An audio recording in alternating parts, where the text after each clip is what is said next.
ka-adventure! Welcome to my first mini vlog.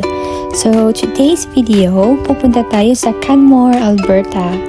Bigla ang lakad nga namin at naisipan namin pumunta ng Canmore kasi malapit lang siya sa Calgary. Ang travel time ay 1 hour and 10 minutes.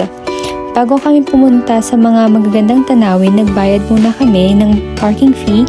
Mga 16 Canadian dollars din ang binayaran namin for 4 hours. Grabe no, ang mahal ng parking fee dito, pero wala tayong magagawa, Canada to eh.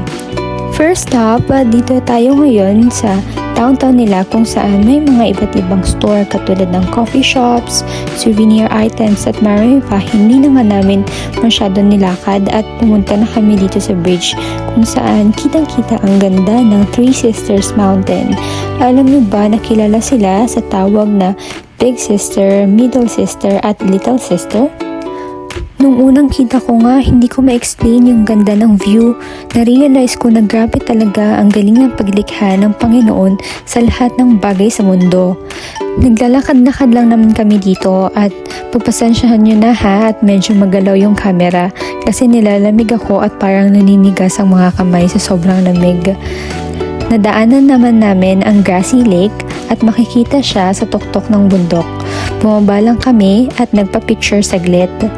Sumunod naman dito sa mismong lake, ang sarap magmuni-muni dito habang ini-enjoy ang view.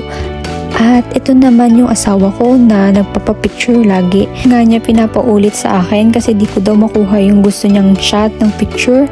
Hay nako! O siya, hanggang dito na lang muna. Salamat sa panonood. With love, Audrey!